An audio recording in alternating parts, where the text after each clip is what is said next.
Meeting of the AMATS Technical Advisory Committee. Order. It is 2:31. Aaron, could you do the roll call, please? Of course. Jamie Acton. Luke Boland. Here. Cindy Heil. Here. Brad Coy. Here. Todd Van Hove. Here. Brian Lindemood. Present. Shayna Kilcoyne. Present. Matt Stitchick. Here. Kent Colhays. Here. And Craig Lyon and Steve Rebuffo are excused. Oh, Jamie just stepped in. Hi, Jamie. Okay, perfect. Would you also please give the public involvement announcement? Of course, AMATS committee meetings are open to the public and the public is provided an opportunity to comment at each meeting. Business items are presented by staff or consultant. After the committee discusses the business item, the public is invited to formally comment. Each participant will have 3 minutes to speak on their topic. If you're joining us virtually and you're not a member of the committee, please turn off your camera when you're not speaking on an item. And if you're joining us by phone, to mute and unmute the microphone, press *6. Perfect, thank you. Do we have a motion for approving today's agenda? Second. Okay, moved by Mr. Lindemood, second by Mrs. Heil. Do we have any changes? Are there any objections to approving the agenda? Okay, agenda is approved. We also have 2 sets of minutes before us. Do we approve them separately or together, or does it matter? It's up to how you guys want to do them. It's faster to approve them together, but some people may want to go through them individually. Sounds good. We'll proceed together unless somebody raises an objection. Anyone else objecting to do them together? Okay, so do we have a motion for approving the March 10th, 2022 and April 14th, 2022 minutes? Move to approve. Second. Moved by Mr. Van Hoen, seconded by Mr. Lindemood. Do we have any changes? Any objections to approving the minutes? Okay, the March 10th and April 14th, 2022 minutes are approved. Moving to agenda item 5A. Look at our action items.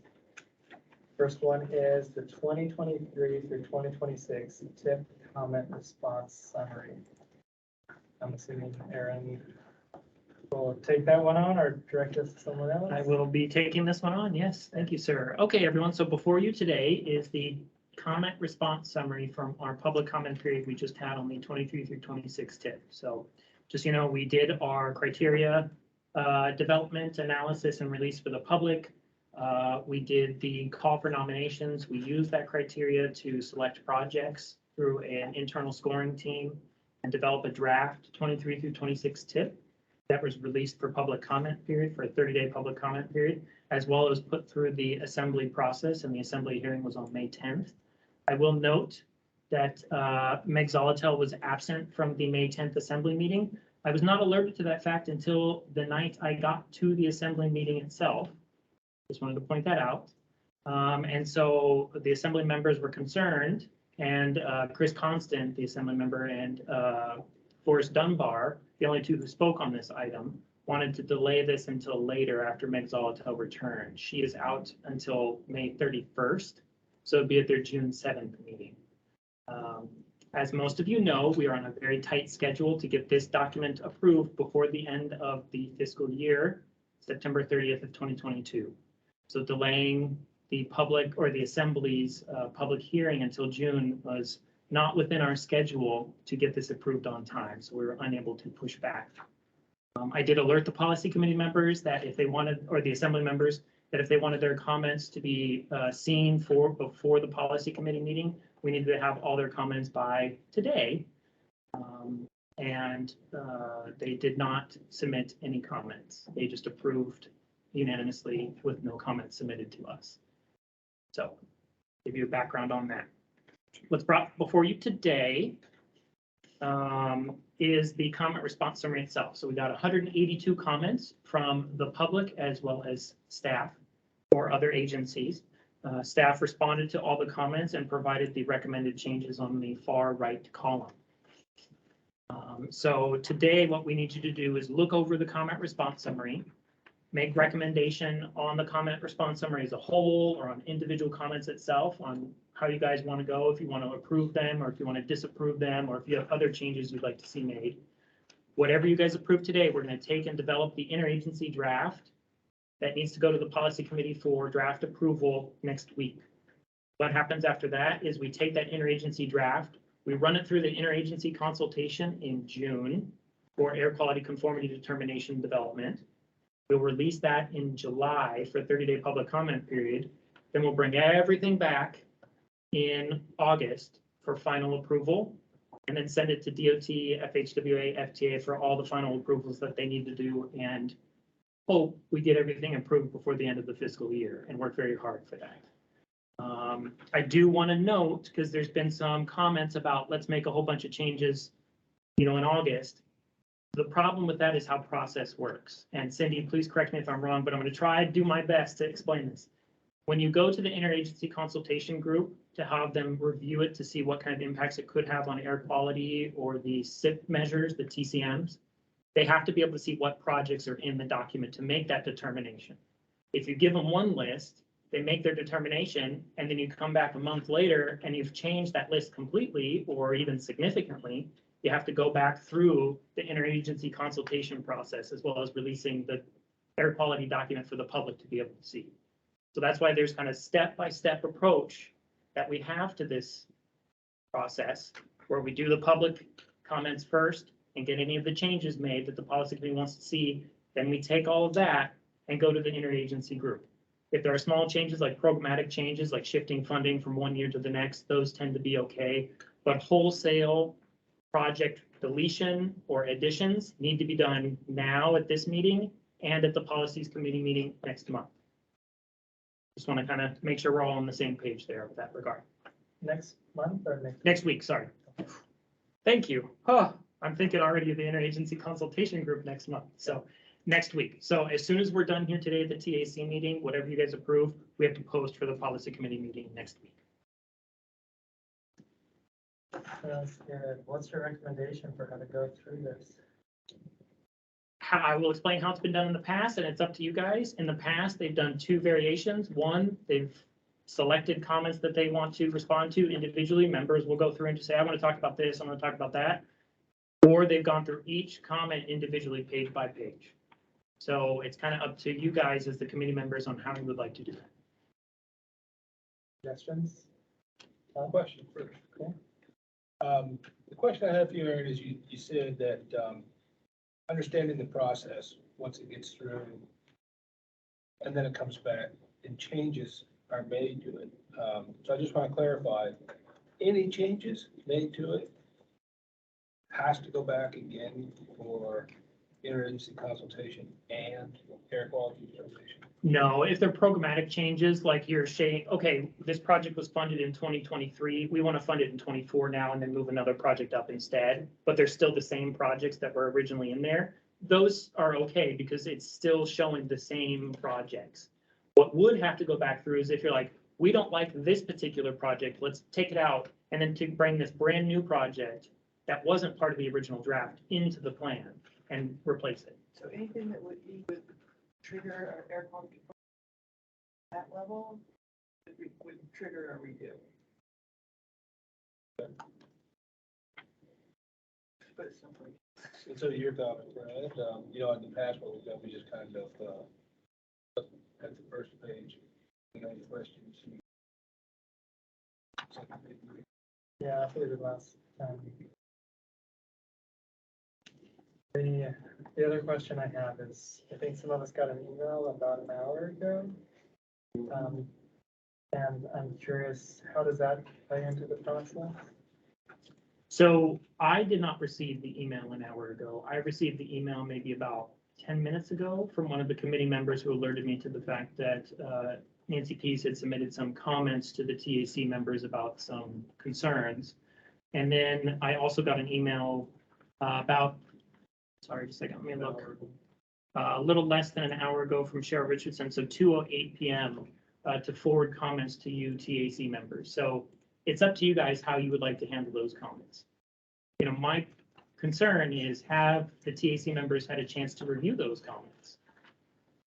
That's, Historically, that's why we recommend not submitting things so tight to the meeting deadline.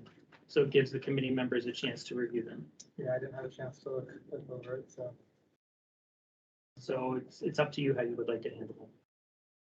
any suggestions from me? Anyone have a chance to look over it? I mean, they're technically outside of the public comment window, correct? Correct. They wouldn't be incorporated into this document Correct. because they're outside that window. Yeah, I wonder with, given that none of us have seen it, we don't have time to see it right now, given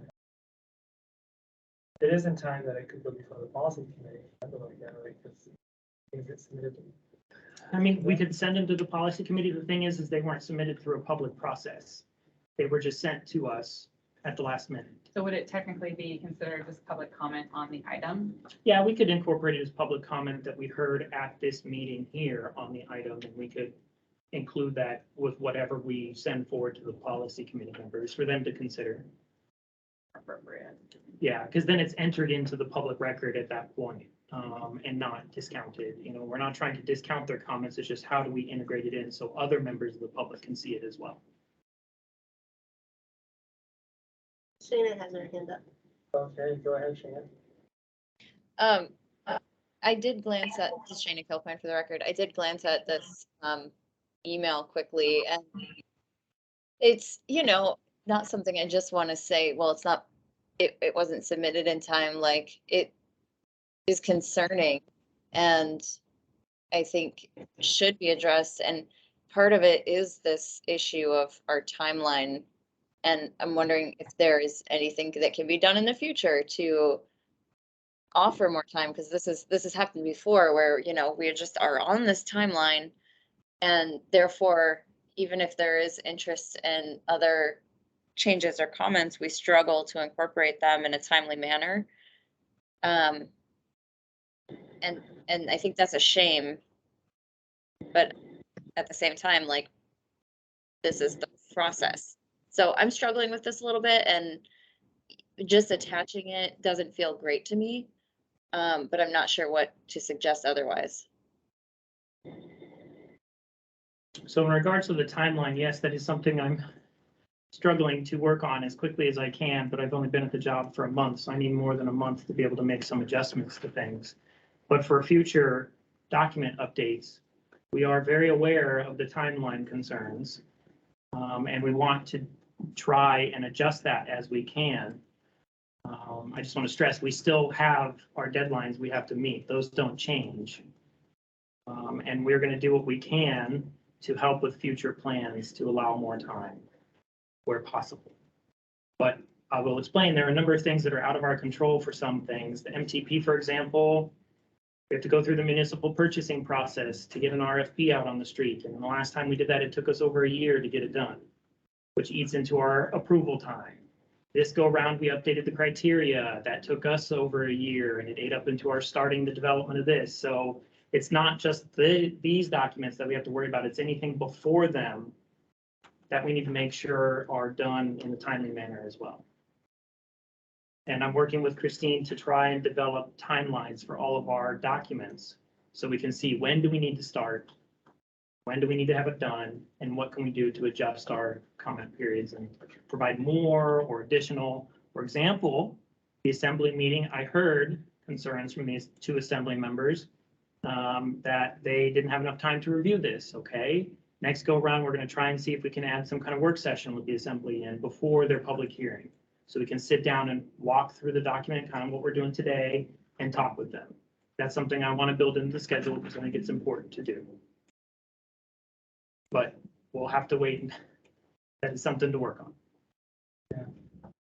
You need to do something different this time. You have disconnected the air quality conformity with the public comment period initially to allow people to look at it and make changes. You could at this point in time, as the policy committee, make changes of adding or subtracting major projects, and you won't have to do a redo. So they did make changes this time around, trying to decouple some of the rigidity, and so there was a little bit more flexibility. So it is possible, this meeting and the policy committee and changes. So that wouldn't trigger anything. It's just that then you do the conformity and then you're locked in. So it's either you get locked in early or at this time around it's being locked in later. So there has been some changes. I thought, this is good. At least it's an attempt. Yeah. It should be recognized. It provides the opportunity. Now the question, maybe with a short timeline, but at least it's an opportunity. Well, as well, I will say that, we incorporated the comments that didn't make the last one as well, to try to expedite and hear everybody, listen to the comments and address the comments. There's been more than one attempt made to try and listen to and address comments.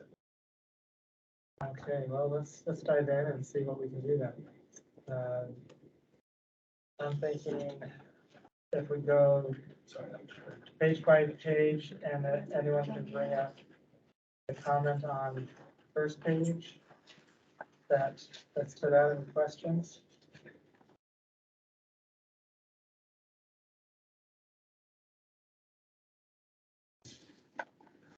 Sorry, I had trouble hearing.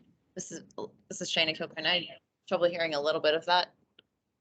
Well, we're gonna dive in and start looking at the comments and not go through them individually one by one. I don't think we have time in this meeting. But look at it page by page, and committee members can bring up questions that we have on each page. So we're gonna jump and look at page 1 at the draft tip comment response summary. And any comments or questions that committee members have are welcome at this time. Thanks, Brad. That's right. Do we want to try to generally go over some of the comments that came in through the email at the same time? Through the most recent email? Yeah. Which email would you like? Cheryl The Richardson? one I saw was Nancy Peterson. Okay, I can open the Nancy Pease one and talk about some of them if you would like. She does have comments that I page 13.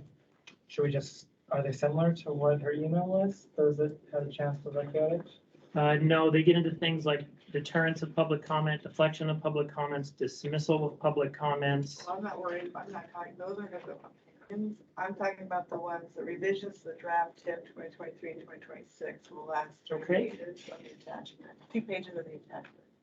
Yes, I can go ahead. There are There's 12 Right. changes, and I think some of them are integrated into this comment response summary.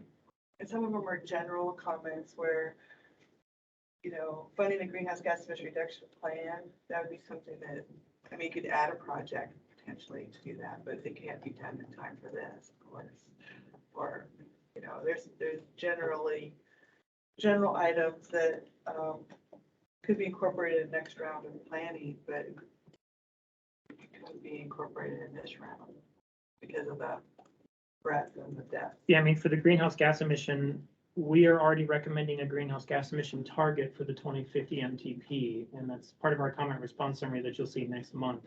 As I said, it takes time for us to respond to things. We don't have an immediate turnaround like some people seem to expect. Is it even eligible for funding? A greenhouse gas emission plan? Emissions reduction action plan. Yeah, I think we would be able to find the funding for it. I'm not too worried about that. It's just, when you talk about plans, you tend to use STBG allocation or other funding, and they require a match. The Muni almost can never come up with a match because they do bond funding, which can't be used on the match. And then DOT has a hard time coming up with the match, and AMATS can't come up with match because we have no non-federal funds. So that's always just something to kind of think about for plans. Right, and I think it's important to reiterate that for the record. So as we go through this, if some of the email comments are applicable, we can talk about them. Otherwise, we could fold that in after we get through these comments that were submitted and documented. So looking back on the page 1, Any questions or comments? So it looks like this page, for me, it has some AMATS staff comments. I noticed that one of the changes of the Fifth Avenue signal lighting upgrade. And I was curious what triggered that change. It looks like there was a cost estimate adjustment, or could you speak to that? Yeah, so we actually, it's two folds here. We received comments from the public that we shouldn't be adjusting the signals until we do some more work downtown. And because there's been comments about changing like Fifth Avenue from a one-way to a two-way, slower speed, stuff like that. So there was public comment that we shouldn't be messing with the signals until we decide what to do and do it all at once. So that was one thing. A second thing is when we looked at this more based on the nomination form, the nomination form did not have a lot of detailed information about these projects. And when we went into finding out some more information, we realized the cost was going to be a lot higher than originally anticipated. And that was originally part of our kind of scoring discussion. So based on that, staff is recommending removing the Fifth Avenue ones. The Third Avenue we're recommending keeping in because there was a separate nomination form that did explain a lot of the requirements that would need to be done for that project. So we kind of scored it based on that, and we knew what was happening. And it's a way to help keep the process transparent. So it's easier to match what was nominated versus what's in the tip versus what was nominated, how did this get into the tip? So staff is recommending replacing those Fifth Avenue signal upgrades with 3 separate projects. 2 of them are road upgrades / complete streets type projects. So they would do non-motorized improvements, lighting, drainage where needed, ADA improvements for Lois and 32nd Avenue, and then Folker Street. And Folker Street's right on Tudor. And then we have a non-motorized improvement, Dale Street. This is looking at pedestrian facilities on Dale Street. Based on the nomination that was submitted, they were asking for pedestrian improvements. I will say when I sat down and talked to the municipal PM&E group, they recommended that if possible, we actually make this a road upgrade versus just pedestrian improvements. I didn't feel comfortable making that because there was no basis other than just talking internally, because the nomination form didn't have that on there. It was just for the sidewalk or the pedestrian improvements in the area. I figured I'd just let you know that they were saying if you wanted to make it a road upgrade in addition to the pedestrian improvement. And I do have the cost estimates for what that would be. And is that the only change between when we saw this tip list before and the updated tip recommendations now? In terms of project additions, yes, I believe those were the only changes, those 3 additions or deletions.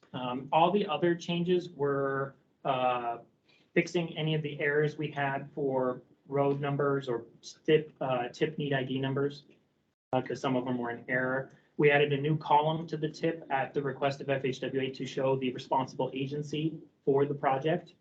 And then we had some other things like showing that the project estimates are in year of expenditure dollars and some other small things that are scattered throughout the document I can go through if you need. But the 3 project changes I mentioned were the only project changes. And were these new 3 projects added? Were they in the tip scoring criteria and up towards the top of that? Yes, they were. They were.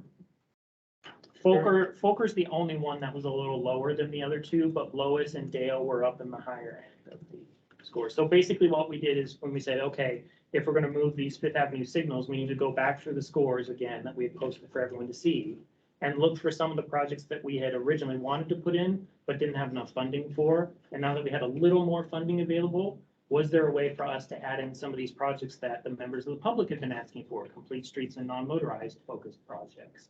And we were able to select, staff recommends these 3 based on the scores.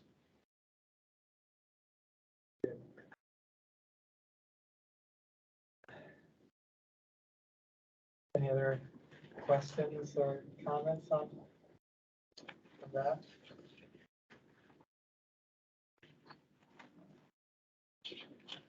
Okay. So at this point, we could, and looking at that, the Dell Street, doing kind of from non-motorized to complete street. on the south side of that, by the parking lot, it's just kind of a free-for-all driveway area. Would a pedestrian improvement like narrow those driveways, or would a more full street improvement like address that? Do you have any thoughts or ideas or? I'm not a designer, but based on what I've seen for other non-motorized improvements, the non-motorized improvements alone could change the configuration of that driveway, because if you put a sidewalk on, or, sidewalk or some kind of pathway on either side, you could narrow it down to make it an actual single driveway and an out or two driveways, something like that. A lot of that would have to be determined at the design level when the project, if it gets going. I think the roadway improvement was just something that was noted by the muni as being needed at some point. And so they're like, well, if you're out there, you might as well do it all. I'm like, well, that's not really how we approach things. We need to make sure that's the original intent of the project, and what was nominated and all that kind of stuff. I have to disagree a little bit with Yeah. that, because someone comes in and nominates stuff, and the experts are the people within the municipality, and they look at that and they make their best judgment and recommendation on what would be the best. So you utilize your funds. If you're gonna go in there and the road has to be fixed, the best thing to do is to do it all at once, because you're not gonna do a road, I mean, you want to do an improvement and then come back later when the main facility failed and have to rip it all up and re-put it in again, because you haven't done that. So I mean, that's what, coming back and having all those people score the project and look at the project, because most of the nominators they don't know all the details, and that is the responsibility of these various groups to look at it holistically and ensure that you're looking in these things and timing and making sure that we don't have projects that we have to come back later and redo. So I don't know if we want to be too narrow. Well, I just want to clarify something. When we scored the project, we didn't know that it needed a complete road reconstruction or whatever we wanted to call it. It wasn't until like a week ago, right before we posted it, that I found out it needed to be more, that it could be more than just pedestrian improvements. Change the scoring in the list. And no, I don't know. We didn't go back and rescore it because there hasn't been enough time to get the committees together to rescore it based on that. So that's why I didn't feel comfortable making that change without having done all of that. So that's why I brought it up today, because then it can actually be out there as part of the public process, that if the committee wants to upgrade this to a full roadwork project, everyone knows about it. Yeah, we appreciate that. And it is a good point that you make, that if we do pedestrian improvements and the road comes in later, and how much more money would get spent versus doing it together, which we don't know at this point. And so that would also be a challenge, like, would adding the road affect final number of the tip and not make it financially restrained anymore? That's another challenge, is if you change the project cost, we would have to find where that funding comes from. As it's a design stage at this point, it tends to be a little cheaper than the actual construction. And the project cost goes from 2 to 6 million total, based on the MOA's estimate. So the design number wouldn't go up that much. So we could find the funding for it if there was need for it, and I could do it right on the fly here to let you guys know what that would look like. So if we are putting this as the non-motorized, like it's being recommended here, focused, and through the design, it's determined that it would cost X amount to add the road into it. Would that be, because it's a project, if it's in the tip, let's say, could that additional funding be allocated to it if it was available, or like move to future tips? Is the fact that it's in the tip can allow some of that flexibility? I guess I need DOT to respond to how does that work if you start a project as a non-motorized and then you want to move it into a roadway project? What impacts from the federal side? Our side would be we'd have to do an amendment with air quality and all that kind of stuff. But is there anything on the FHWA side that would prevent us from basically upgrading it to a full road project? It would be the same. It would have to be an amendment, changing the entire scope. Well, no, because you're doing We just do the the tip tip and and then- incorporating that project into this tip. Yes, Mr. Baskey, you want to provide some light on that? Sure. So it depends on where the project is Sean Baskey, head of highway design for Central Region DOT. So it depends on where you're at in the project development. So the goal would probably be to define, similar to how we handled Northern Lights pathway, upgrades, right? Define what the overall scope of the project is relatively early before we advance too much.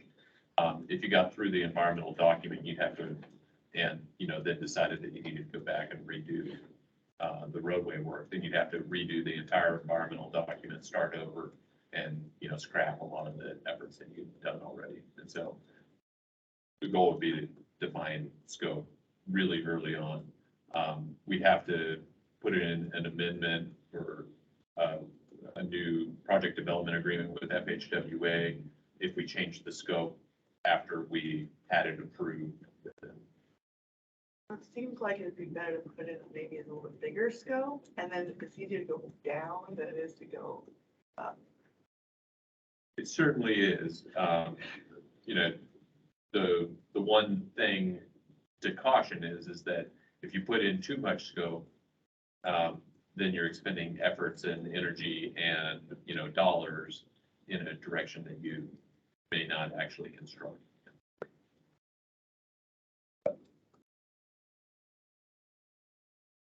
We've certainly done that before. I would recommend the project goes in as a full road. I was just gonna say, I mean, just based on this conversation, if you think you need to upgrade the road, my recommendation would be put it in as a whole project road in. And that's- If P&E has municipality people, the experts say that it needs to be done at some point.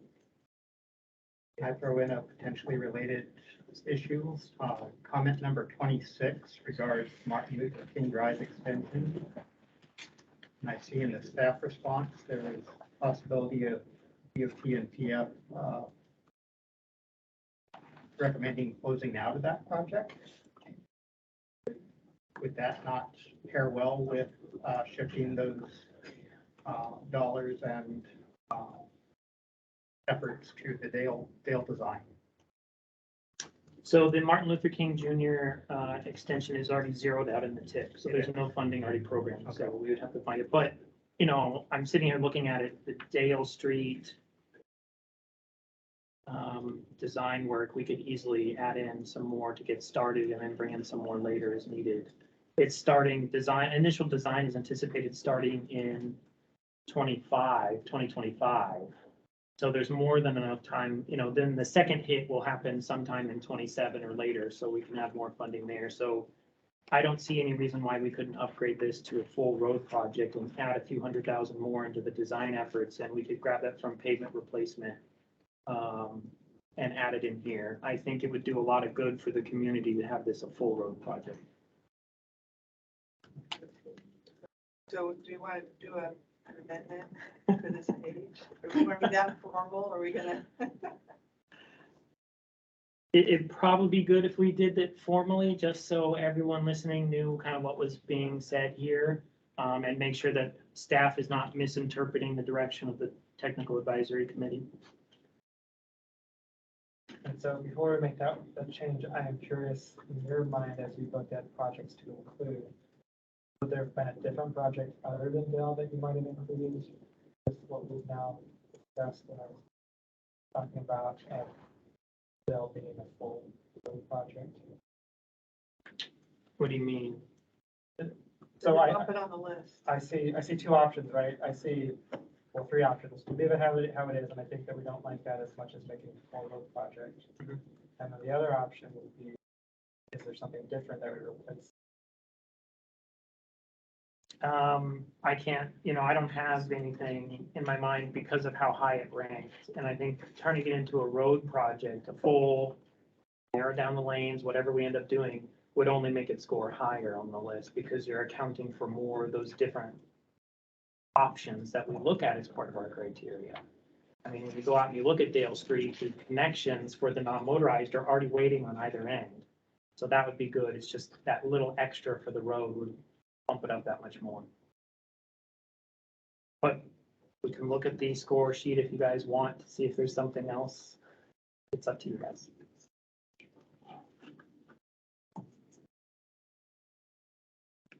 So you want a motion? Sounds good. Okay.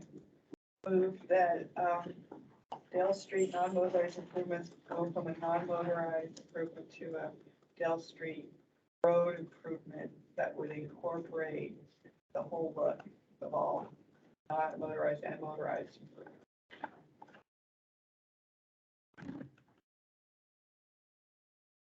Reconstruct, move it to a reconstruction? Size and reconstruction?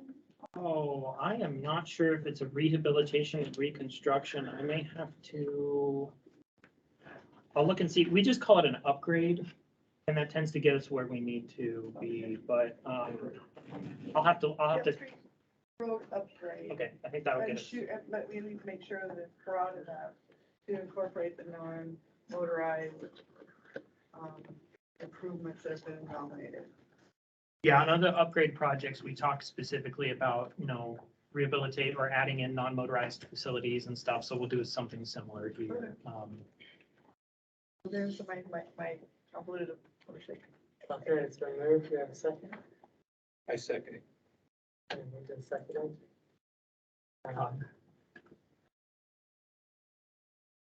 Do we have any objections or any comments?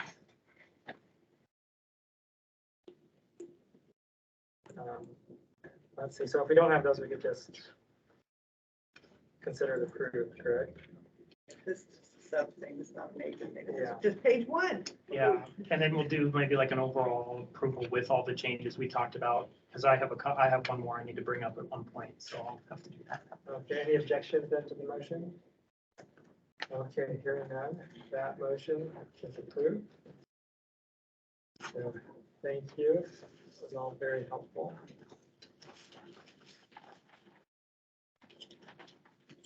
So, let's move on then to the next page.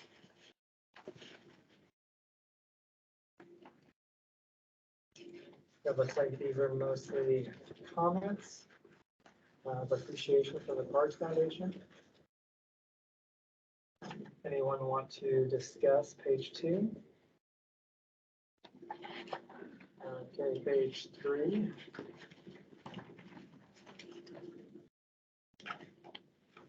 But many of these are by Bridge.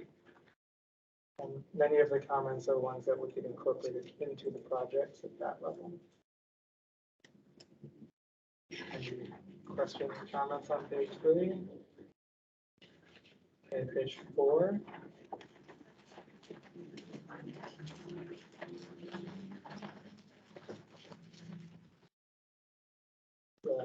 It's a continuation of the biking bridge comments.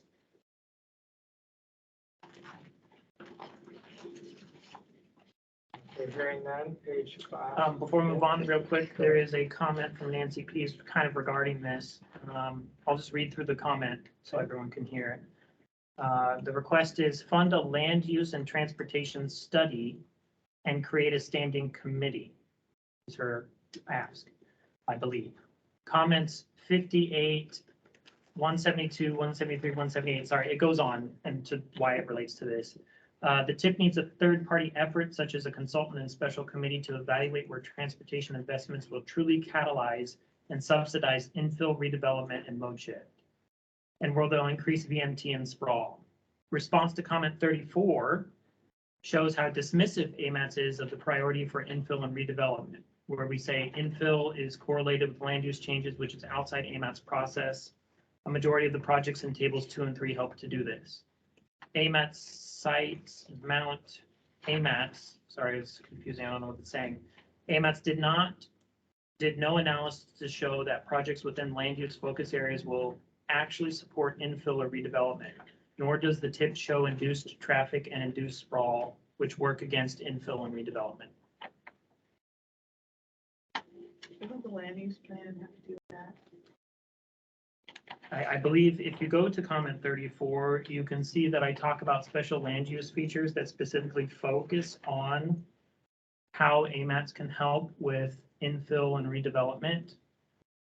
And that they were in the criteria and they funded, or they made up a portion of our criteria for it. And infill is strongly correlated with land use changes.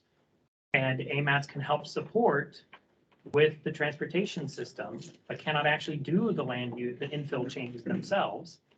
And we have projects that are in those supported corridors. I recognize we did not identify those. That's one of the comments we have in here to change, to list which projects are complete streets, which ones fall within the reinvestment focus areas, which ones fall in the transit supported development corridors, the greenway supported development corridors. Those key action things that the land use plan calls for are what we can help with. And that what was included in our criteria, and that's what these projects help to do and can help with that infill and redevelopment.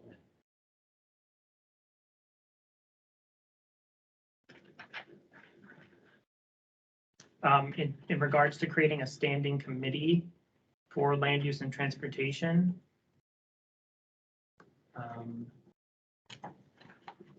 up to you guys what you want to do. We're funding a study for land use and transportation.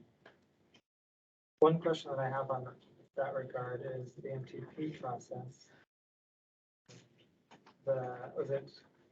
What is the scenario tool that's being used again? Vision eval. It's our strategic planning model.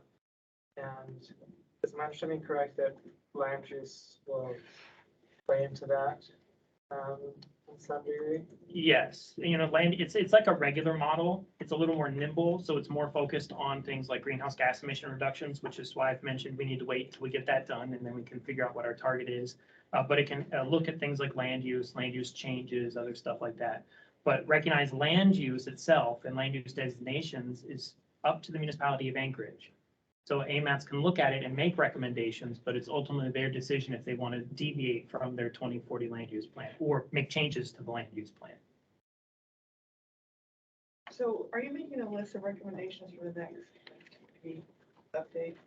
Well, we're going to try and incorporate into this update if we can. And if there's anything we need to carry forward or try and look at for the next update, yes, we are making a list of those as we go along. Because I would suggest that the idea of a standing committee and a land use transportation study would be a recommendation for future discussion. Mhm. Where there's more time and focus to really look at it. I'm trying to slam it in this update and trying to stand up something really quick just doesn't make a lot of sense. But putting it as a recommendation to take some time and look at it in depth I think would be a good idea. Okay. Putting it on as a recommendation for, you can even put a timeline over within the year after the submittal approval of this MTP to have a recommendation on an outcome, to answer that question. Okay. I just so everyone knows, I made note about what was just said to look at. Okay. Yes, we're not in public comments yet. We do have a public comment when we get to it, but we're not there yet.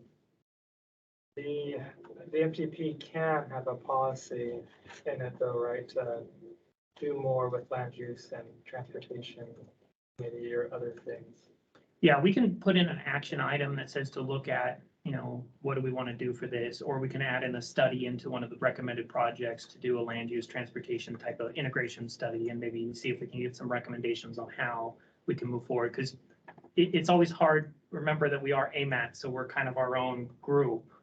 That's not the municipality of Anchorage, but it often gets kind of confusing because of how integrated we are with certain things. So it's something to analyze, and I easily see this as a recommendation we can put in for this MTP to start that process and move forward. I think it's a long process. I mean, you gotta get the right people, you have to think about who to get together, who would be a part of it, how it would stand up, how it would be managed. So that's a lot of thought to have, careful thought. And I'd be interested to see what other MPOs are doing, if they are having their own kind of committees regarding transportation and land use, because we're in kind of a unique position where we're so integrated with the muni, so it's easy for us to work with the land long-range planning group. A lot of other MPOs don't have that. They're not housed within, they're not under one local entity. And so it may make it a little easier for us to do some more of the integration work. But I want to see how they handle it. in their way. Yes, I'm supportive of land use and transportation going hand in hand with that point. And recognize that it does take multiple iterations and moving in that direction. So I think what we've talked about makes sense. Any other thoughts on page 4?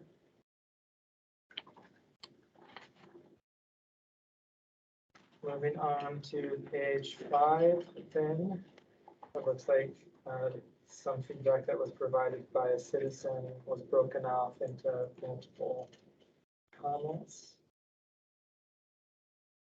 And that goes for the next few pages, so we could look at pages basically 4 through 4, 5, 6, all together.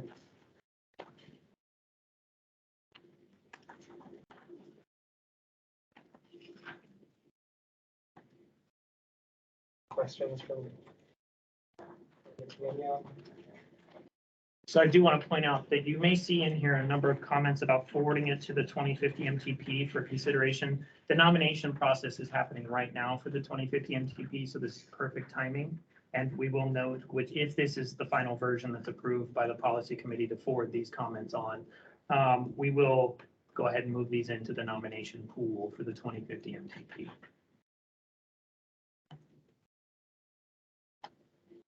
And you said that's open right now for nomination? Yes, and it closes July 11th. And well, you can go to amats2050.com to find out more information on how to nominate a project. And you may note that the nomination process is a little easier this go around. We're not requiring a nomination form, but we have an interactive map that you can submit a comment on, or you can email it to us. Just a little plug there for the MTP. Yep. With multiple planning projects that come back to back to back and are streamlined.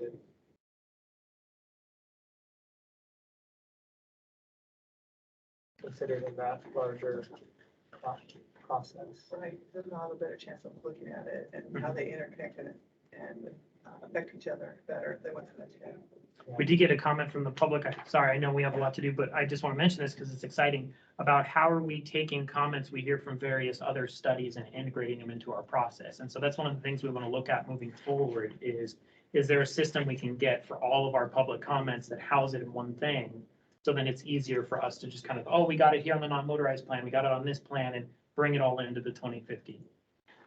And this commenter also makes a suggestion of having something geolocated and available in that way. So that's kind of a creative thought that the MTP seems like a good overall umbrella that could consider how to integrate all the comments. And that's one of the things that's nice about the interactive map for the MTP is it kind of gets that geolocation aspect to it as well. Yeah.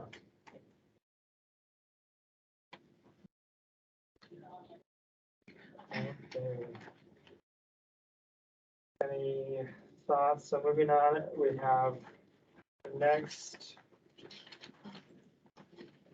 pages 7, 8, and 9 are in response to another active and interested citizen. Were you saying you received another email from this one as well?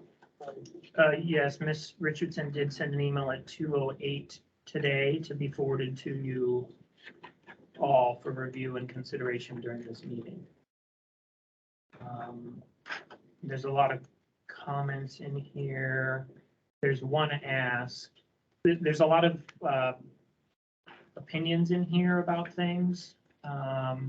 There is one ask. Do you want me to go ahead and, it appears to be one ask. Do you want me to mention it right now? Okay. It looks like South Addition Community Council asked to amend the TIP to study and rebuild A and C streets as complete streets. This would have a positive effect of raising property values in the underbuilt and even deteriorating R3.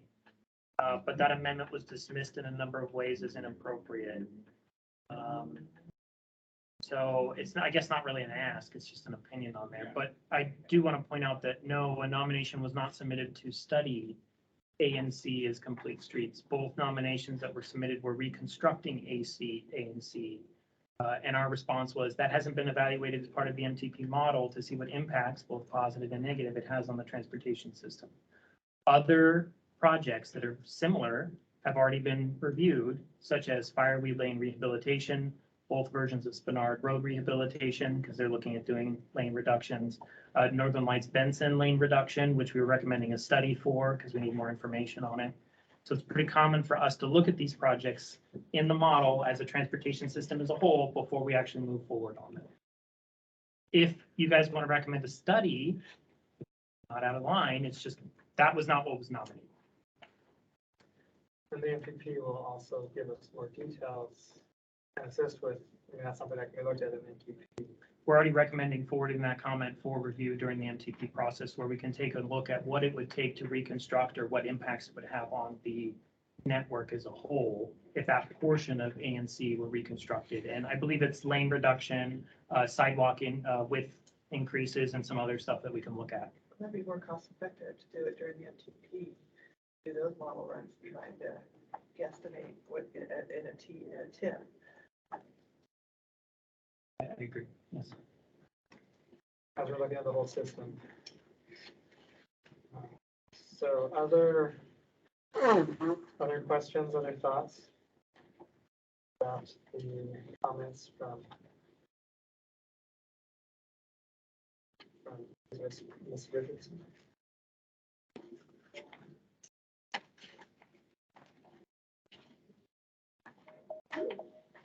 There are, yeah, definitely, it feels like there's some consistency with some of the feedback of thinking more multimodal, thinking more kind of land use and transportation connection and all of those things.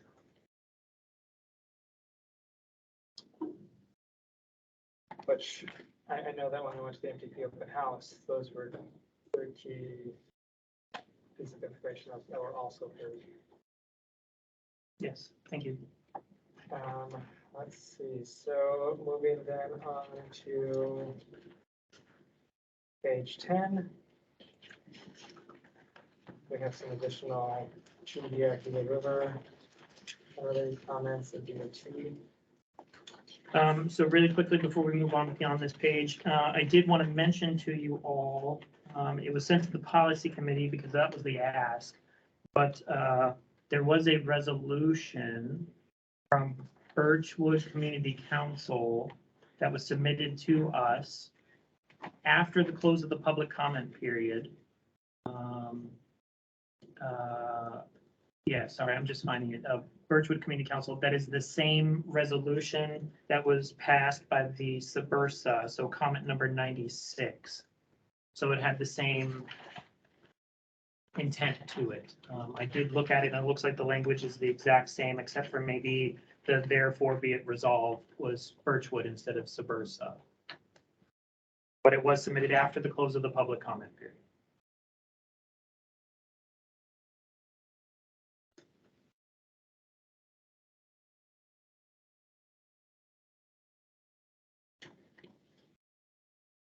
And this is with regards to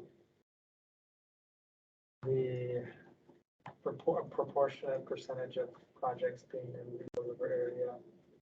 Versus Yeah. the full, is that? It looks like there was some concern that the District 2 population has 47,069 people, which makes up roughly 16% of the municipality of Anchorage. And they're trying, and this is saying that the funding in the 23 through 26 TIP doesn't equate to at least 16% or some equivalent amount. There wasn't a lot of specificity in this. But one of the things we pointed out is our comment here, as well as during the Community Advisory Committee for AMATS, who had a similar resolution they wanted to pass, but ultimately did not get approved, is that projects are funded over multiple TIP cycles. So looking at one TIP doesn't give you a complete picture of how much funding is going to a specific district. And we don't look at district population as a determination for how to fund projects. That's not equity. And that's nearly impossible for us to do, especially as projects span multiple districts. So how do you break up who gets what percentage of the pie? The thing to recognize with the TIP is that it rotates through the years of where funding is done based on the nominations. So the last couple of and needs, with nominations needs. So the last couple of tip cycles were a significant amount of funding in the hillside area.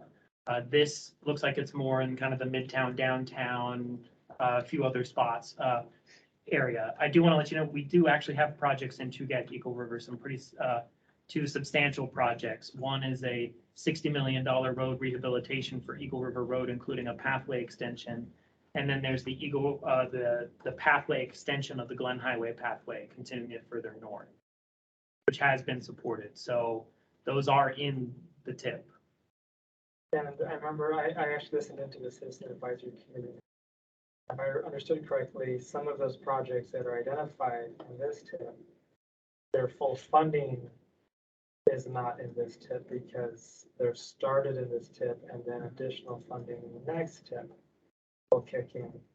And in fact, a large percentage of their project would be in the next tip, such that Eagle River Tugak area will get overabundance of a higher percentage from their population. And not to justify that we're trying to hit percentage, but as kind of to your point. Is what my understanding correct on that? Yeah, it could be the next tip or the tip after, but I mean, you gotta look at it as kind of like cycles. Some areas get high and low depending upon the years and the needs identified through our process and the scoring and everything like that. So if you look out at the next few tip cycles or the next tip, if the Eagle River Road rehabilitation is fully funded in that one, that's 60 million of the 130 million we get over those 4 years. So that's almost 50%, 46% of the program for that one project alone. So it's one of the reasons why we don't look at the percentage of funding going to the different districts because of how federal projects are broken out over the years in the tip. A big project and takes a lot of the funds. Yeah. Okay. Thanks for that clarification. Any questions on page 10?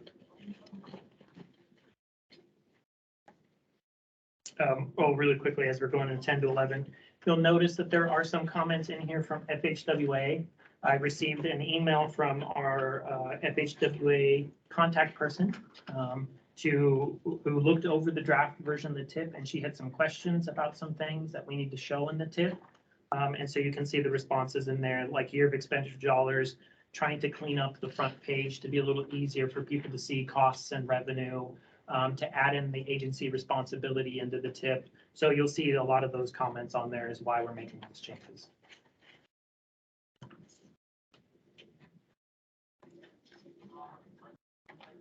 Oh, yes, and you'll also notice we have a number of comments. It's kind of starting on, or very out about the tip narrative. Some changes to the tip narrative. If these get approved, staff will be working on updating the tip narrative during June and July, and we'll have it available in August. I wouldn't necessarily recommend you changing the title of the SIP mandated projects to read transportation control measure identified, because they're talking about the federally defined transportation control measures, which we really don't have any. Oh, okay. So our public education is not a transportation control measure, for example. It is a committed SIP measure, but it's not a federally defined transportation control measure. I thought it said it is a TCM. Well, none of those are.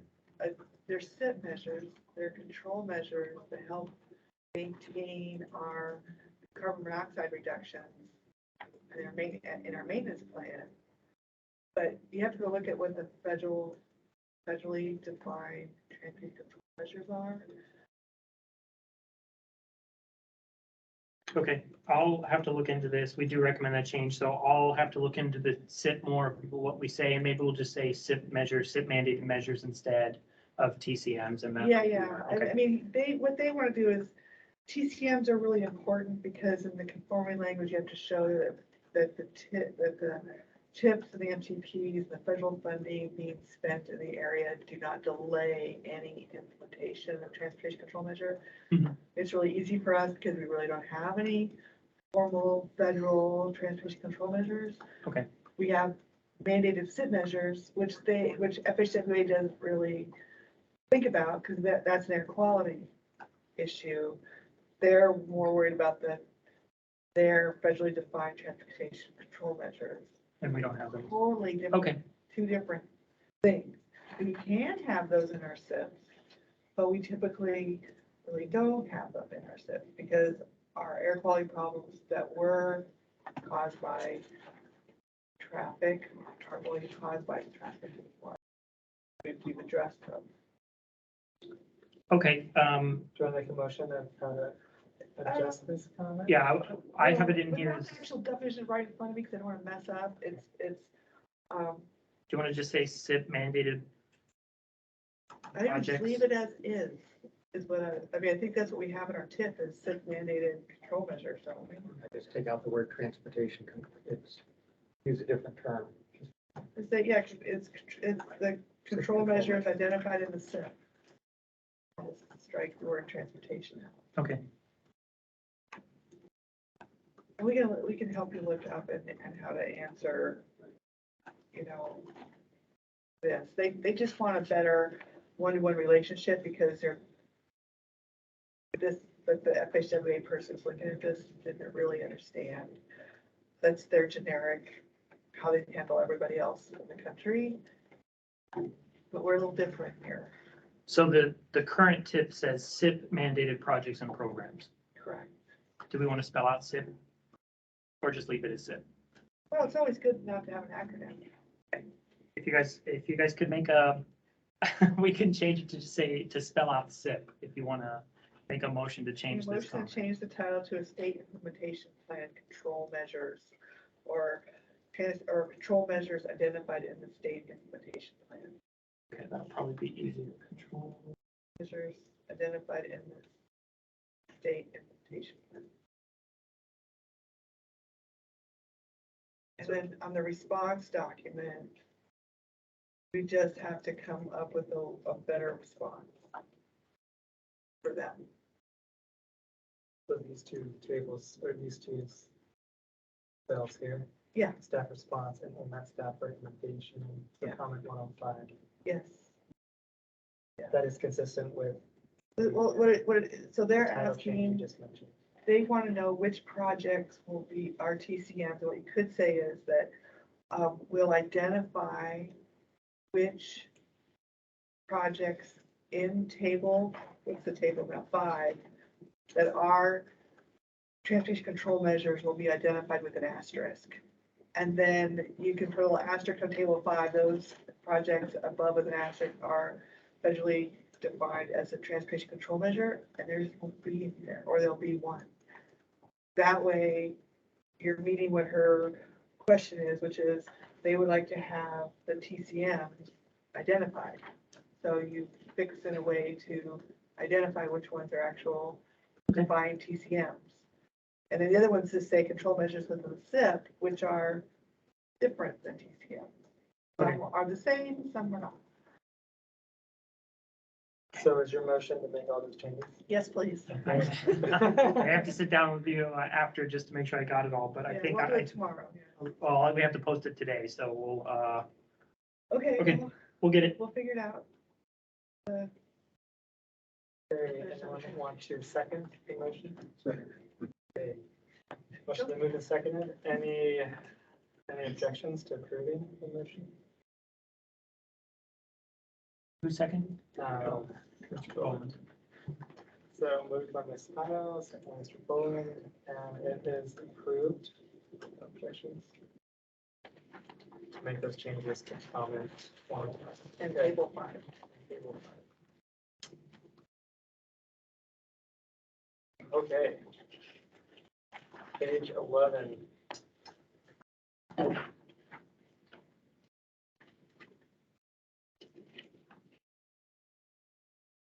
Any questions from the committee on page 11?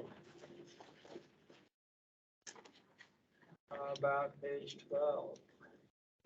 12 has this, on Nancy Pease's comments, she wrote on the comments 117 and 136 is unconscionable to replace the fleet with more diesel buses. TAC air quality representatives should speak out on this. And so I'm gonna speak out, even though you're gonna hop in here, Yep. is that what people may not realize is that in the nineties, we tried to get compressed natural gas transit fleet changed. Found out that unless you have the transit bus barn upgraded with the correct ventilation system, you can't put CNG vehicle buses in the facility. So until that infrastructure gets changed, it can't do non-diesel buses. So I would suggest taking out the word diesel and just say bus replacement and not have it specific to the type of buses. And if the infrastructure or grants, whatever you guys are always trying to do, actually finds a way to update the bus barn in order to handle non-diesel engines, that then you can do replacement buses that fit without having to come back and change the language. So I would change it now Happy to do to that. take out diesel and just say replacement buses, and then let you guys do your work of trying to deal with it.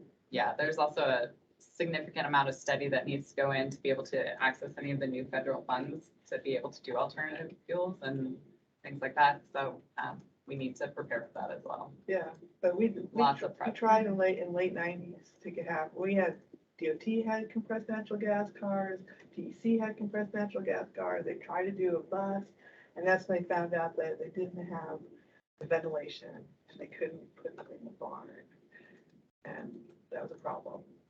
So I just recommend, I move that you update the project list in table 5 to say, It does not. It doesn't say. It hasn't said that for quite a while. okay, well. And we already looked at changing over to electric buses, but I believe they already tried that and there were significant concerns with switching over to electric buses. So that was taken out as well. Yeah, we don't call out diesel in table 5 Okay. or well, 7, or Yay, is don't have to it do 7 anything. anymore? 9? Yeah, I'm trying to look on table 9, I think is now transit, and I don't see diesel I'm pretty sure we don't. specifically called out. I think it was removed a while ago for that very reason, Okay, Yeah. cool. many tips ago. Yeah, I didn't know that, but reading from them, I have spoken out. Further requests for the comment. And I have been subsequently chastised. Thank you. Well, you haven't been chastised, you've been informed about what we did in the 1990s. Educating. It looks like staff response does say diesel, so should we have uncommon? Well, for the record, the bus buy that we are currently in is a diesel replacement. Got it. So, I mean, that is where we are, that's our reality. I did get that response from public From transit. transportation, correct? Got it, okay. Sorry, Aaron. Okay, so if that's accurate, then we leave it as is. This is Shayna. Go Just ahead. chiming in for what it's worth. We are communicating, Jamie and I, regarding improvements in the technology and prices of buses. So we're monitoring it, but yeah, it's just not quite there. But it seems like that is almost irrelevant to this particular comment, is what I'm hearing. Is this the Nancy P's comment? Yeah. Okay, Yeah. sorry, I was looking for it in the table and I was No. not finding it. Well, there's comment 117, and then there's also another one, I believe, 136 later on about, the one later on is about electric vehicles for buses. So they're kind of hand in hand. But also, I mean, Jamie, you guys don't replace your entire fleet, right? No, right now we're looking at 11 vehicles for this first replacement. And it also is based on useful life and all of that kind of stuff. So we do have a little bit of time to start evaluating other options like Shayna and I have been discussing. So, but the current purchase right now is 11 diesel. Out of how many? 64. Okay, so Nancy, please has comments through page 14. So any other questions or comments from the committee? I guess because we're on Nancy Pease's comments, I wanted to kind of maybe go through some of the rest of Nancy Pease's comments since we're in that part now. So I just wanted to kind of read off the comments and just let you know. So another comment she had is adjust speed and safety criteria, adjust the project scores based on Vision Zero, which is the locally adopted plan, DOT death targets are unacceptable. Vision Zero is in our criteria. Next, fund a greenhouse gas emission reduction plan. We already kind of talked about that.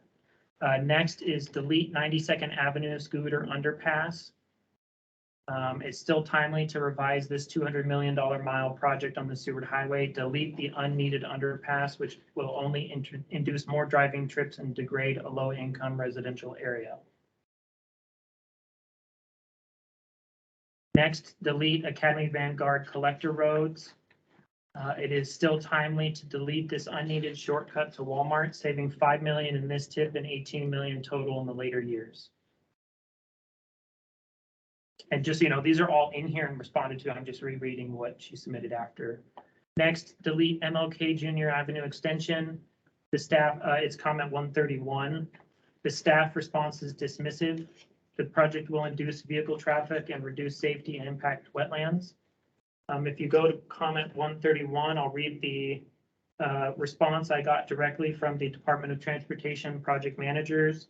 The initial environmental assessment work completed so far suggests the impacts of the project in its current configuration will likely outweigh the benefits.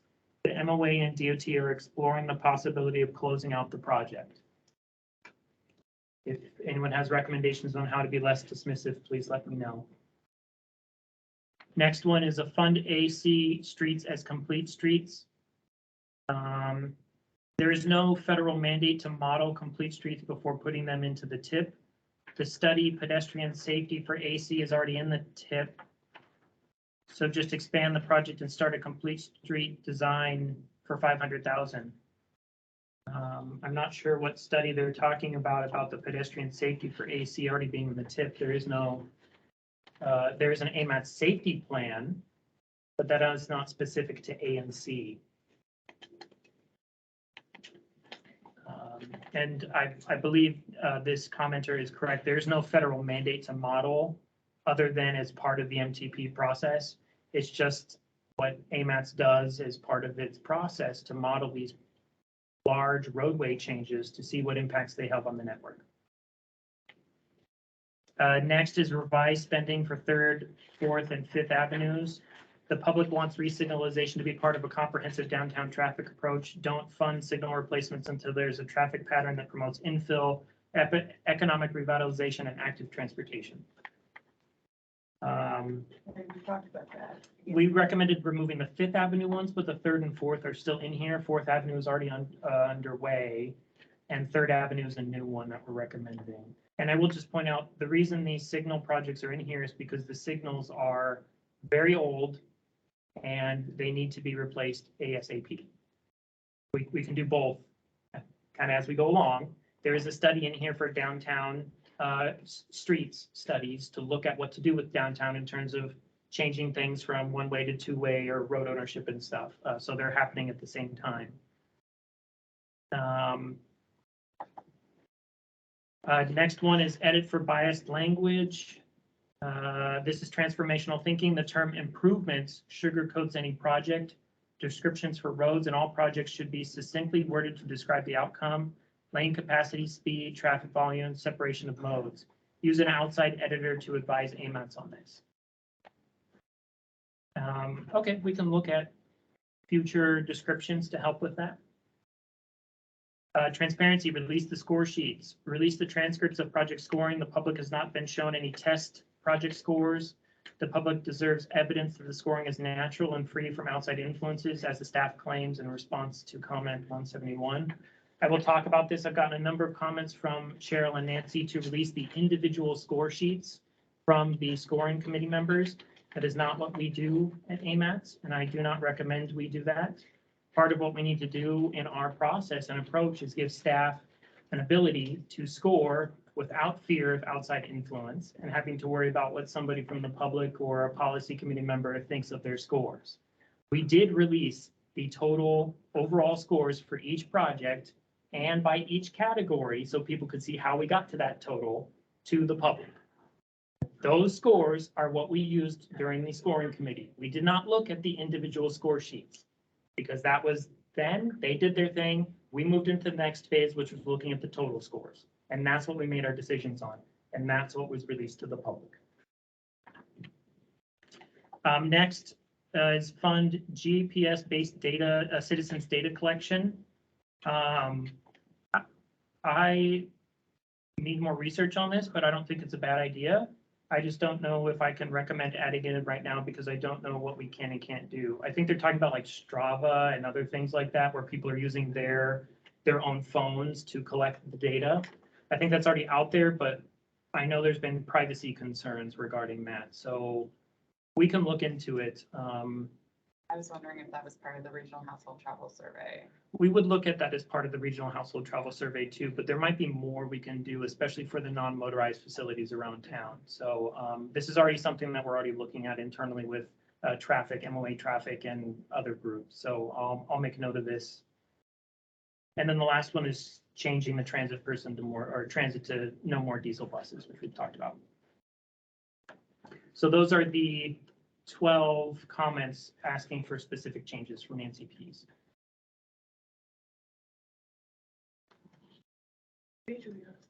So that gets us 14. through, 14. so Nancy please just give us 3, yes, we take 14.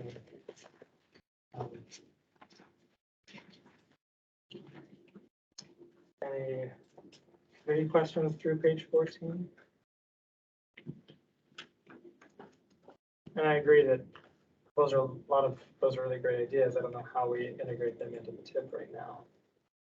We definitely need some more research on some of them, and now that we've been sent them and I've seen them, I think it's something we can continue to look at on a few of those items. And the MTT is a great opportunity to do that, so. I will include those as nominated projects for the MTP since they're now in the public record. So that is how I see about it. They're great ideas, not quite ready for the tip at this point, but definitely ready for the MTP to be considered. And then that would be great to have some movement on them as the next processes come through, which is what it sounds like a lot of the staff recommendations are. Moving on to page 15, 16, and 17, there are some community council comments. Northeast, Rabbit Creek, and Rogers Park. I'll now make a motion or let you guys know about another change we're making. Now we're on page 16, comment 153. We have comment 153 regarding the Rabbit Creek Road reconstruction project, Seward Highway to Golden View Drive, asking us to look at left turn pockets instead of center turn lane. So I reached out to DOT staff or the DOT project manager and asked about this, and we came up with this new project description to help accommodate that, where we say project would reconstruct Rabbit Creek Road from Seward Highway to Golden View Drive, and we'll look at left turn accommodations where possible. You know, as I say in the comment, there are right-of-way concerns with the non-motorized facility being looked at and the left turn pocket. So it's all there as a possibility. It just needs to be looked at as part of the design effort. Sounds good.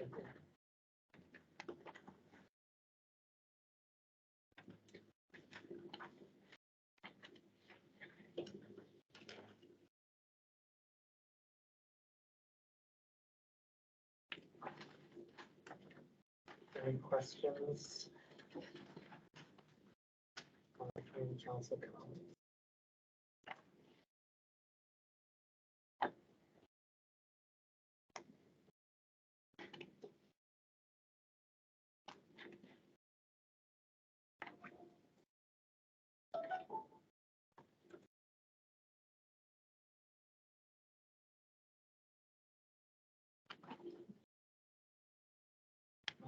Okay. And look at next pages. Which page are we on? So page 18, we jump into comments from state representative and senator.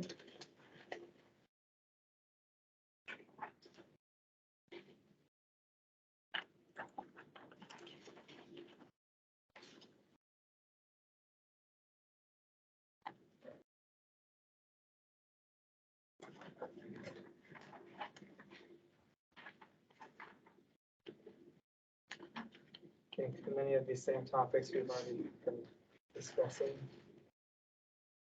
Any other questions or comments from the board? It's kind of a focus again on complete streets.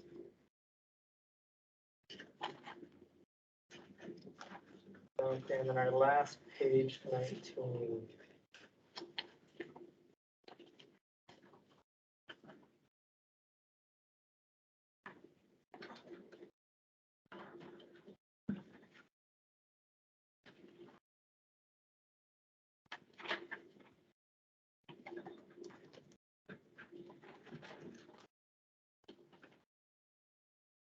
This is a lot of great work by the citizens and stakeholders that I think is very timely with the MTP.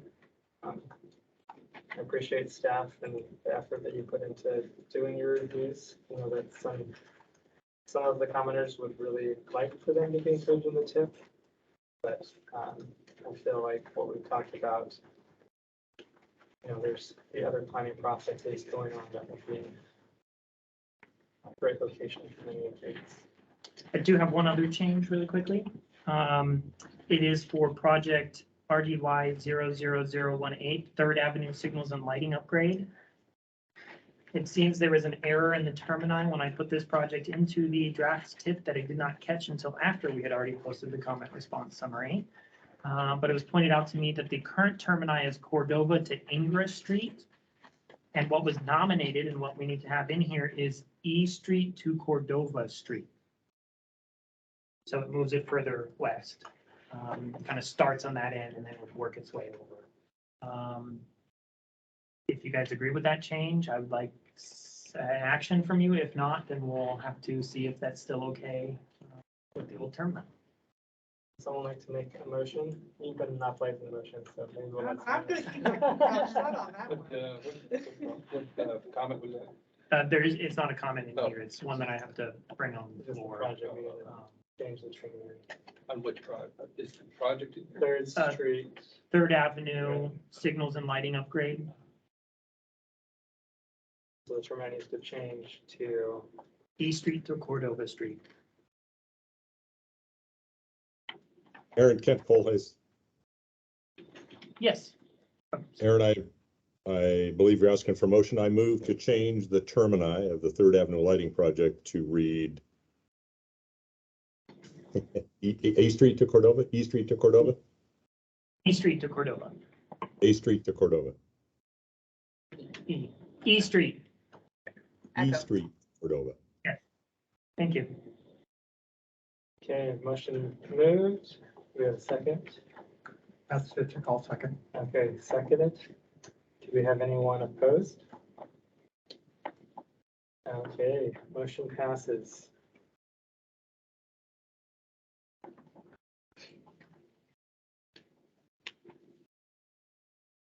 That goes through all the comment response. Any other items on that, Aaron? Yeah, we just need to open it to the public. I do have some public comments, so once we move into that realm, I can read them out loud so you can hear. Should we make a motion on the whole item to move this for recommendation to the policy committee and then do the public No, we comments? do come, or public do comments. We do first? public comments first and then motion. Okay, Sorry, I'm confused with how certain other groups do it. sounds good.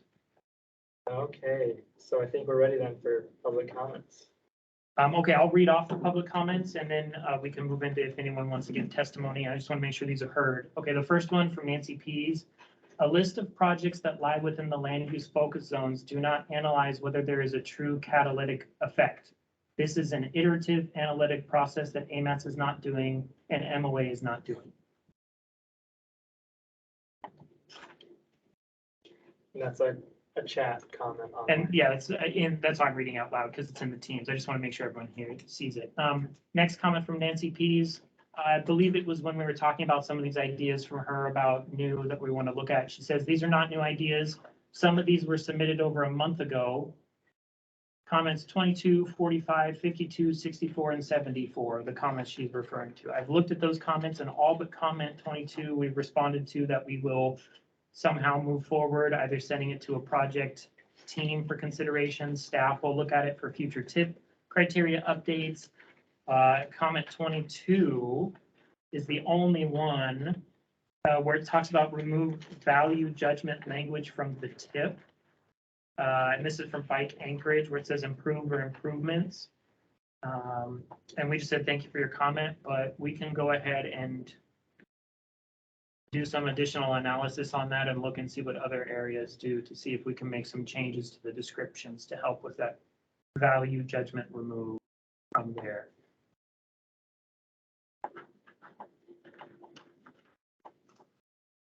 Okay, so I have heard from various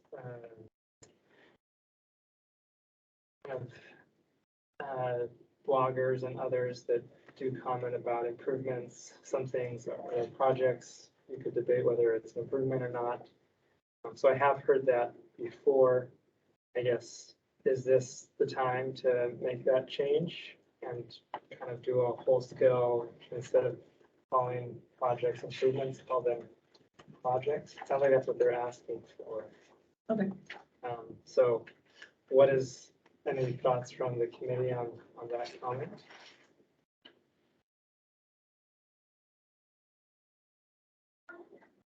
Say the closer we can make the description to the actual intent of the project, the better. If it's a rehabilitation, we say that. If it's a redesign, we say that. Go ahead. I would agree with that, that the more descriptive we can be on the nature of the project, improvements usually is a bit of a catch-all that's been used historically. We can go back through and look at some of these. I am looking at some of these other ones. So the new ones we put in for Lowest Drive and Folker, at least, we don't say improvements. We say things like upgrades, collector standards, lighting upgrades, addition of non-motorized facilities, drainage upgrades. But I do see back here, Eagle River Way or Eagle River Road Rehabilitation, we do see ADA improvements. So maybe we can say ADA upgrades or ADA something we can figure out. I can work with DOT and the Muni on maybe what type of language works for the description to get the idea across of what we're doing there by helping to remove improvements.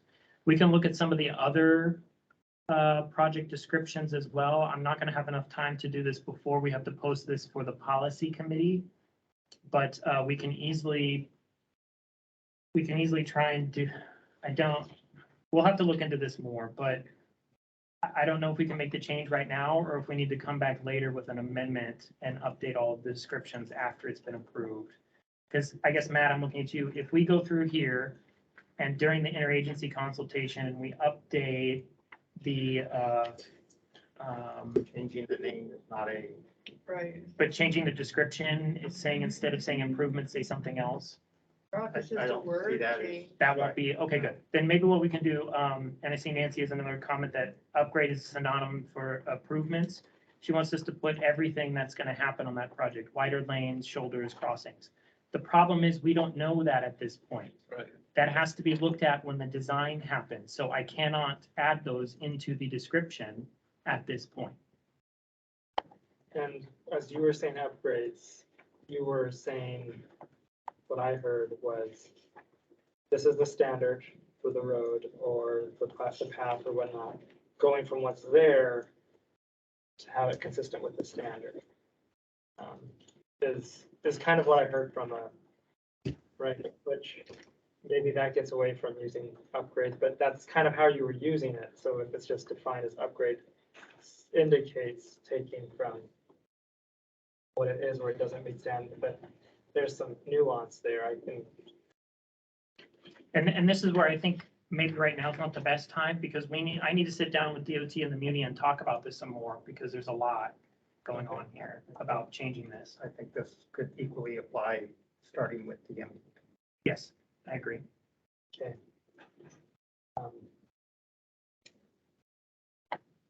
Sounds good. So does the committee have the desire? Is that all the public comments? So those are all of the written ones, but we still have to open it up for public testimony.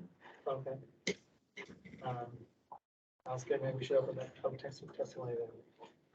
Are there any comments from members of the public that would provide comment or testimony.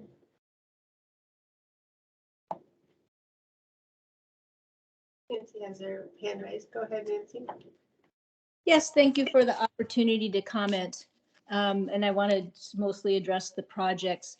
But before I do that, I know that you didn't spend any time on my comments or Cheryl's comments about the broken process, but you should be aware of it. I hope you will read those portions of our letters. And it's not just the two of us. I just want to read you one quick comment from the response summary to the goals and objectives submitted by a biker. He collected some language from one of their bike forum chats. And he said, many found that your focus was so misguided, it was not even worth their time. And some argue that is, after all, your intent to so alienate the public that the public gives up because, as has been the case all along, you do what you want no matter how many people die. So that's powerful language, and that is the level of frustration in working within the AMATS public comment process. And the fact that the Assembly cannot even have 1 week to put in public comments on this $1.27 billion budget, that's also emblematic. Now on to the projects. Specifically with the greenhouse gas emissions study, I didn't quite catch all of that testimony, but what I'm hoping you will do is put several $100,000 toward a study for a greenhouse gas emissions reduction plan. And Aaron said, you know, he could pull money from pavement replacement to fund the study for the Folker and 40, whatever it was, 40th Drive studies that you were talking about. So if there's that kind of flexibility, then pull that money from somewhere and fund it. It's unconscionable that we do not have any approach, concrete actions toward greenhouse gas emissions reductions in this plan that goes till 2036. Because we have a 2040 goal of 50% reductions, and we can't do it unless we start reforming our transportation system. So I'm asking for you to put money in this tip and a date, like a 1-year date. Second, same thing with the AC Complete Streets idea. A study of pedestrian safety was nominated for the tip, just the way pedestrian safety was nominated for Folker Street. One of the staff's comments was that the Complete Streets wasn't nominated, but if you can expand the Folker Street project, then you can expand this idea from A and C Street. You know, someone said pedestrian safety, will expand it to a complete street study and pull the money from somewhere and get that going. That's my second request. Third, releasing scoring sheets. Aaron said that's not what we do at AMATS. I don't feel that that's a very good explanation.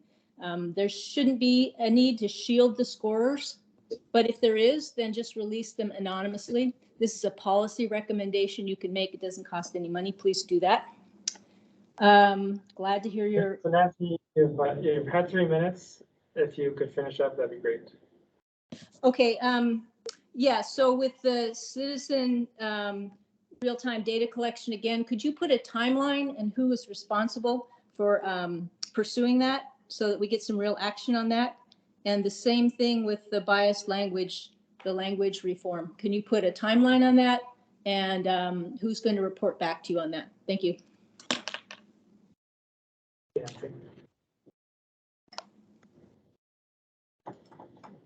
Hey, Shana, I saw you put a comment in there. Did you want to speak up about that? Sure, it's relevant, but it doesn't quite get to what Nancy is trying to get to. We're finalizing a greenhouse gas inventory. I would think it will be able to release it within the next month. There's no reduction plan to go with it, but it will help us get there because it shows kind of where our emissions are coming from. And it's a 2015 and a 2020 inventory. So Shane, I have a question for you. Would it be, because you don't have that report out yet, and it's going to be a bit, even if it's only a month, would it be better to put the plan request the project to the MTP so that we can look at all the studies at once within the MTP framework. Then try, and you have that already out, it'll be easier to inform. I think that might make more sense, and I guess I would lean to Aaron on that.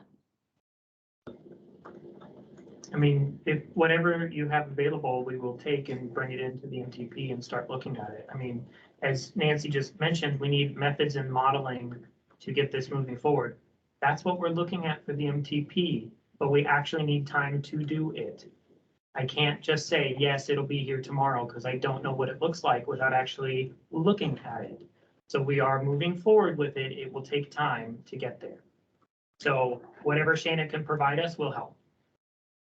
Yeah, and I can get you the data within the next probably 2 weeks. I mean, this has taken us quite a while just to do this. So then to get to the reduction piece is also a big lift, but this is a start. Thank you. Some of the other items that Nancy requested were timelines. Are we the right group to put timelines on I some of mean, those items? yeah, we can look at it, but the thing is we have to make sure there's enough staff time available to do this on top of everything else we have to do. Which is why the MTP is the more appropriate vehicle than it Yes. is for a TIP.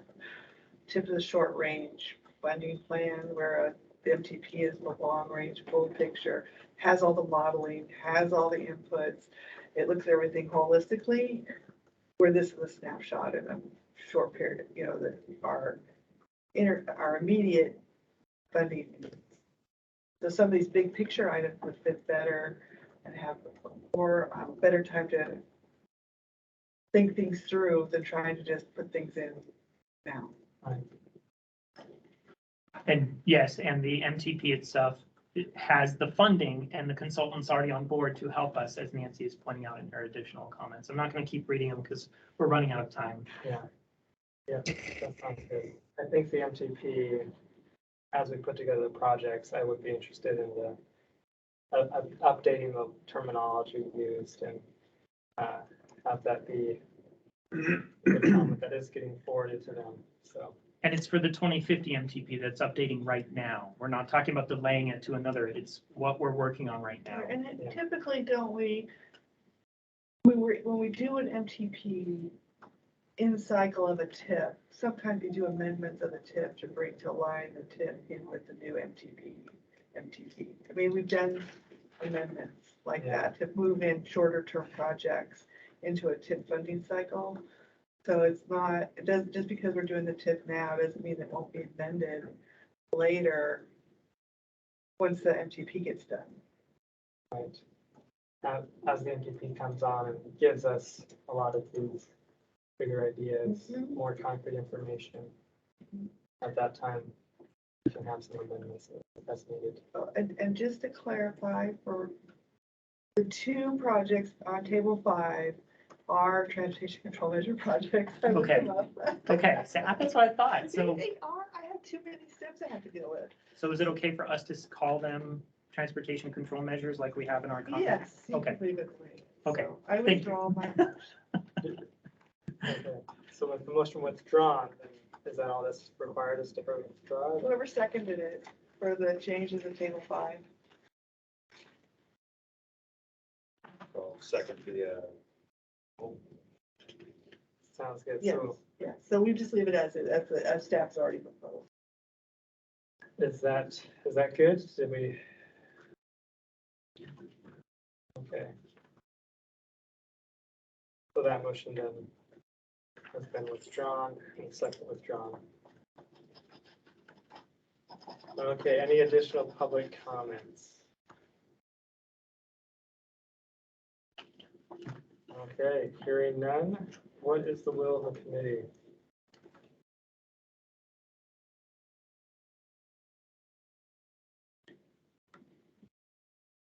Move to forward the 2023-2026 TIP comment response summary and the tables to the policy committee for review and approval Second. as amended. Second. Okay, moved by Ms. Kyle, seconded by Ms. Acton. Are there any objections to approving the motion?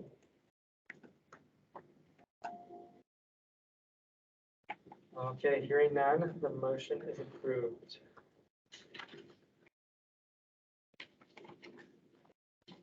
So we have about 19 minutes left of the meeting and we have some pretty important items to get through here. In order to be efficient, I'm gonna have to ask that we move up an item for earlier consideration, and that's the 23 through 20, or the 19 to 22 tip amendment number 3. We must get that approved today. So we'd have to do the air quality conformity determination first, and then the actual tables itself. That's C and D moving forward, Yes. and that would need a motion to make that adjustment of the agenda. I so move. Second, There we go. Okay, Thank you. Mr. Suchek, second by Ms. Kyle. To move items 5C and 5D ahead of 5B, which means that those are next. It also, as we're talking, we could extend if the committee is amenable to that. Should we get through those first and then see where we are? Yeah. Okay, sounds good. I'll race through real quick. So the first one is the 2019 to 22 tip amendment number 3, air quality conformity determination. You've already seen this. This has gone out for public comments. We did not get any public comments on this air quality determination itself. It's been updated based on the changes that were made during the comment period. Those were programmatic changes, as we talked about earlier, so shifting funding around. I reached out to Matt Stitchick and we already talked about it. So what's before you today is recommending approval of the air quality conformity determination for amendment number 3 to the 2019 to 22 tip. Any questions or comments from the committee? And this is with at the airport, the cold storage, is that what? Yes, this was, that's why this is kind of taking a little longer than normal, as we did have to extend our public comment period to add in the cold storage facility that's going in on the airport property. those things, you had a big project. You Yeah. gotta go through. Well, this one was quicker because it didn't actually require Trigger the one, yeah. transportation conformity, so. Was there anything else that's part of this or just that really? Oh, no, there's a number of items we'll get to, but that's on the actual tables themselves. This is just the air quality conformity, which we have to approve before the tables themselves. Right, because you're locking in the table. Got it. Okay, any other questions or comments from the committee? And any questions or comments from public?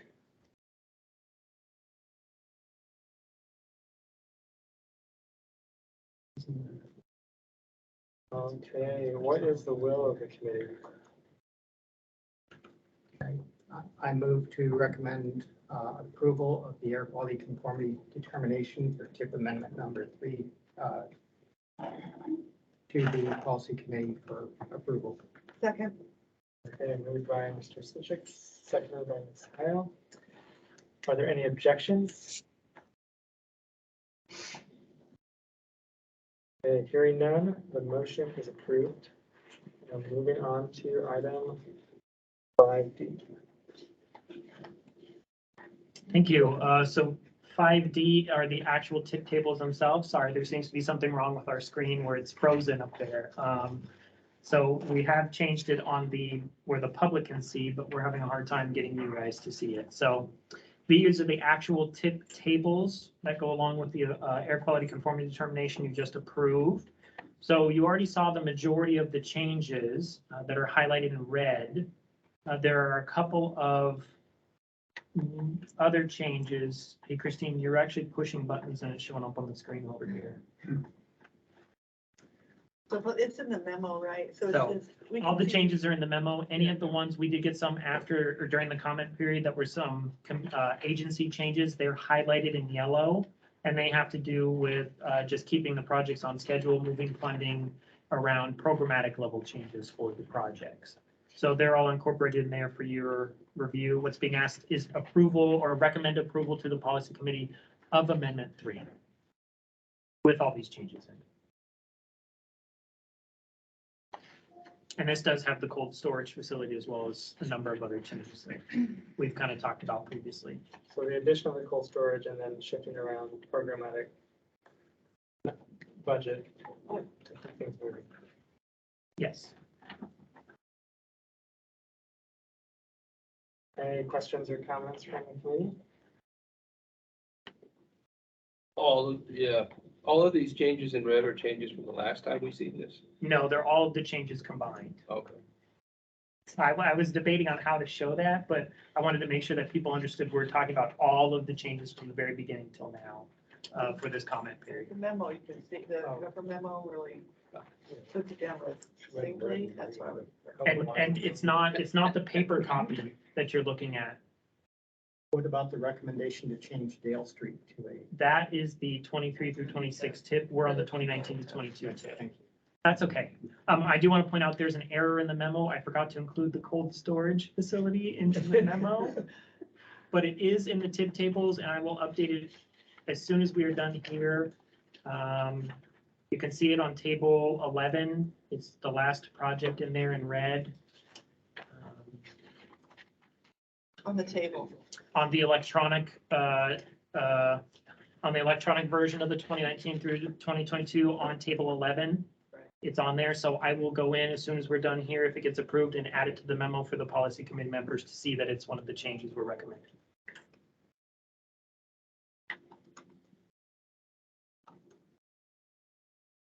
Okay. Yeah, so any questions from the committee? How about any questions or comments from the public? Anyone online?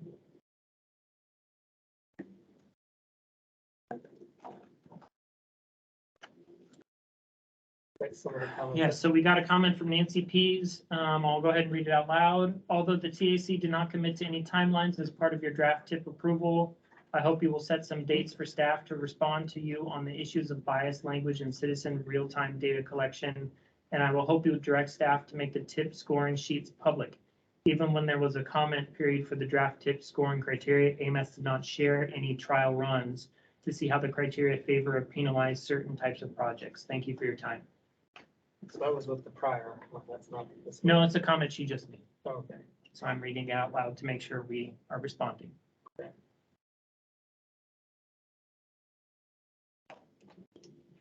This is Matt Stitchick. I move to approve amendment number 3, tip tables for the 2019 to 2022 tip to the policy committee for their approval.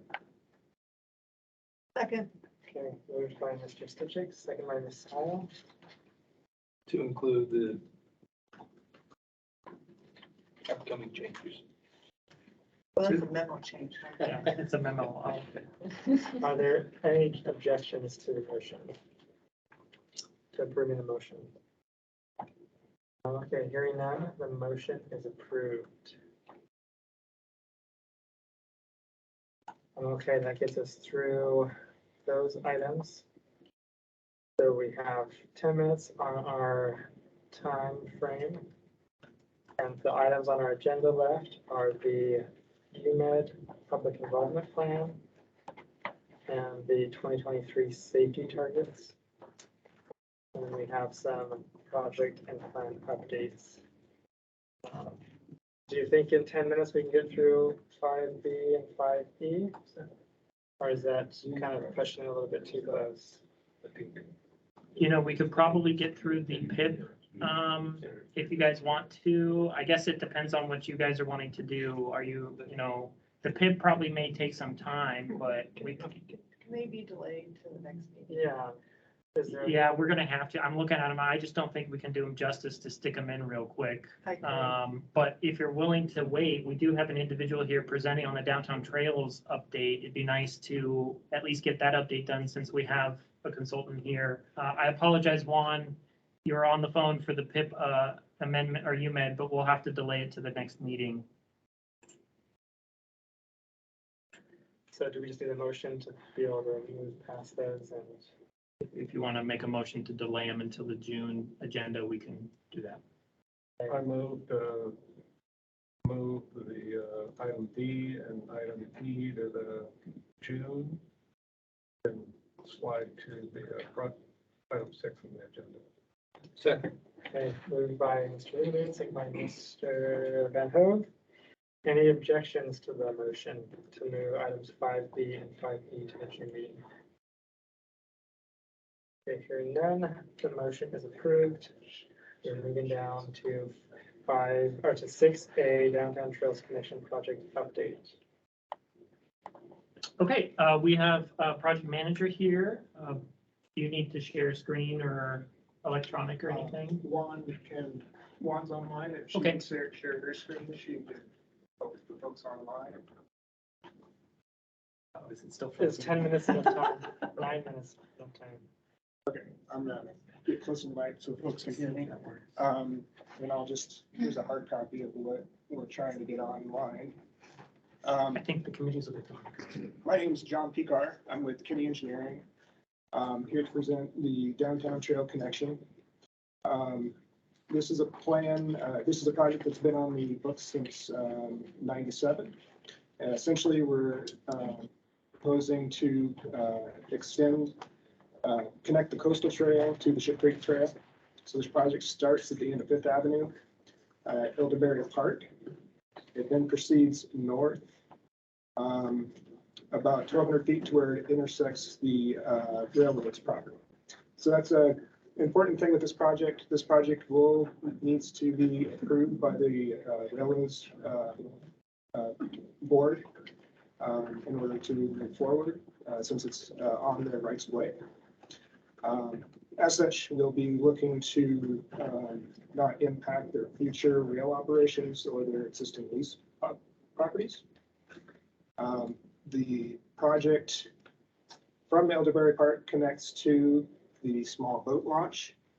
And then from the small boat launch, the project will follow Ship Creek east to where it intersects C Street. And that's where the existing Ship Creek Trail ends. Currently, we're in our preliminary engineering environmental stage, doing NEPA work for our environmental document. The project we've classified, we've delineated wetlands so far. We performed some preliminary engineering to develop a cost estimate. Currently, the project budget is at 10.2 million. That's with a 25% contingency. And we're also working to, we've been surveying the site. That work recently wrapped up the last couple of weeks. We were waiting for the ice to melt off Ship Creek. So now it's the final bit of survey should be delivered in the next few weeks. We've also did some Eagle site surveys, nothing observed, and all in support of the environmental document. Today, this is our first step in just starting our public outreach with the intent of also going to the policy committee. After that, we'll reach out to the community councils, South Edition, downtown specifically. And after that point, we'll be working towards going to a public meeting in August of this year. Some other important things in this project area, the railroad is planning to reconstruct their bridge over Ship Creek. I think that's the bridge that's 114, milepost 114. That project will not begin, and my understanding is it won't be funded until the next fiscal year, so it won't begin until actually after September. So we'll be coordinating with the railroad to make sure that these projects are compatible. And right now, the concept in general for this project is to try to make a safe connection between the two trails where we can separate the pedestrians from the railroad to the degree possible and provide some safe crossings for pedestrians. That's it. I'm trying to be brief, so if there's any questions, I can address those. Any questions from the community? Yes. Comment, thoughts? We've been working with them to try to find a way to make this work. The biggest, we got two problems. We got a lot of stuff going on down there. That junction there is honestly one of the biggest choke points on the railroad. We're looking at a couple different options to sort of ream it out, for lack of a better term. Then the other issue is, getting people underneath of us, particularly around Ship Creek. We've done a lot to try to keep the pedestrians off the tracks and so forth like that. And there's sort of a duck under the bridge now. And the direction to the designers right now is to try to make sure there's space so the trail can be accommodated in the future. And we're working with Kenny to try to coordinate that. It's in design in NEPA with us right now, but we're waiting on a STIP so we can actually spend money on it versus spend money on the weekends on it. So, and then, other than that, it's just, like I said, we do a lot of transloading on there. There's a lot of activity where you've got stuff going from train to truck and truck to train. And so it's a relatively circuitous route, but it's the one that's going to hopefully keep vehicles and pedestrians separated. Thank you. Perfect. So that puts us at 4:27. We've got 3 minutes. Do we want to extend it all, or are we good moving through? On that good for the day. We can move the model, we can just bring the model one in June as well. Okay, sounds good. Then, and it's just a project update, so we don't need to make a motion on that. That can just be back. Correct. Okay. Is there any general information to share? Any committee comments? Be brief if you have them. Any public comments? Not already provided. Okay, I think we're gonna make it in time then. So, 4:28, adjourned.